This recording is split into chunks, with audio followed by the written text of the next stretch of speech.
Bismillahirrahmanirrahim. Assalamualaikum warahmatullahi wabarakatuh. Nama ana Khairi bin Zainal Abidin, nombor matrik 18010745. Jadi insya-Allah hari ini ana akan menerangkan serba sedikit tentang bab maki dan madani. Yang mana bab ni pentinglah untuk kita mengetahui mana-mana ayat yang turun di Mekah dan juga di Madinah. Jadi secara asasnya yang pertama sekali ialah wahyu-wahyu yang diturunkan secara beransur-ansur kepada Nabi Muhammad sallallahu alaihi wasallam bermula sejak baginda berada di Mekah hinggalah baginda berpindah ke Madinah. Jadi ayat-ayat Al-Quran tersebut telah menyentuh pelbagai masalah dan persoalan yang dihadapi oleh umat Islam. Ayat-ayat Al-Quran juga telah mengubah tabiat buruk daripada kaum Arab menjadi lebih baik daripada sebelum ni, yang mana mereka ni terkenal dengan sesuatu ataupun satu kaum yang agak keras. Jadi yang seterusnya ialah bagi pengertian ayat-ayat maki dan madani. Apa itu yang dimaksudkan dengan ayat maki? Ayat maki ialah terdapat perselisihan ulama dalam mentakrifkan apakah maksud ayat maki dan juga madani itu sendiri. Mereka membuat takrifan tersebut biasanya berdasarkan aspek tempat dan juga masa diturunkan ayat. Jadi bagi golongan yang mementingkan tempat, maka mereka mengistilahkan ayat maki adalah ayat-ayat yang mana diturunkan di Mekah, dan madani pula adalah ayat yang diturunkan di Madinah. Dan seterusnya ada juga yang melihat daripada aspek yang diturunkan ayat yang diturunkan itu sendiri. Bagi mereka ayat-ayat maki ialah ayat-ayat yang diturunkan untuk penduduk Mekah yang dikenali dengan permulaan ayatnya dengan menyebut ya ayyuhan nas ataupun ya ayyuhan nas, iaitu wahai sekalian manusia, ataupun ya bani Adam. Sementara ayat-ayat madani dan ayat-ayat yang diturunkan khusus untuk penduduk Madinah adalah ayat-ayat yang bermula dengan ayat sebagai contohnya ya ayyuhallazina amanu. Seterusnya bagi mereka yang merujuk kepada soal masa dan mengistilahkan ayat-ayat maki sebagai ayat-ayat yang diturunkan sebelum baginda berhijrah ke Madinah, sama ada diturunkan di Mekah sekitarnya ataupun di tempat lain selain daripada Mekah. Sementara ayat-ayat madani ialah ayat-ayat yang diturunkan selepas hijrahnya Nabi sallallahu alaihi wasallam ke Madinah walaupun diturunkan di Mekah. Dan tiga-tiga takrif itu, yang pertama dan kedua mempunyai kelemahan yang amat nyata dan sukar untuk membuat kajian mengenai Al-Quran. Ini adalah kerana beberapa sebab yang berikutlah.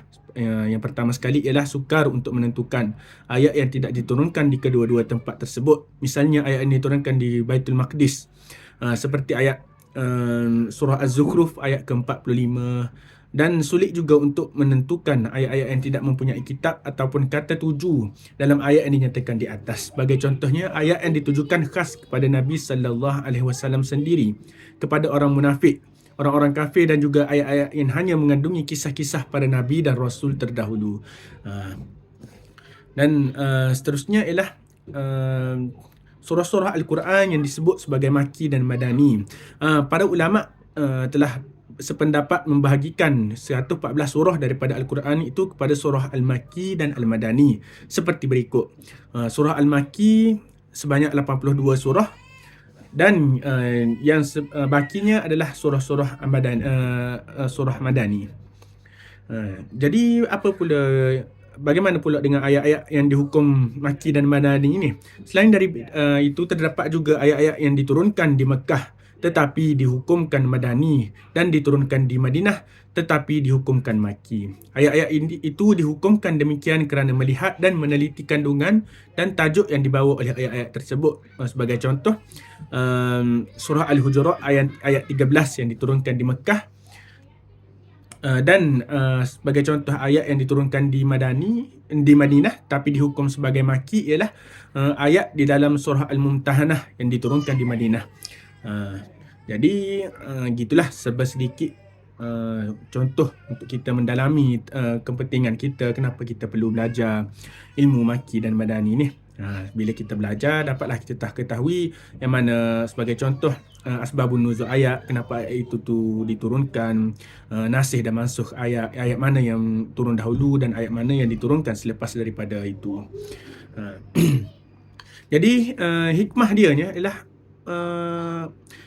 pengetahuan mengenainya memudahkan seorang itu membuat tafsiran ke atas satu-satu ayat secara tepat dan pasti. Sekiranya tidak, maka kemungkinan besar ia akan membuat satu tafsiran yang tidak tepat atau mungkin salah dan tidak memenuhi kehendak Allah Subhanahu Wa Taala.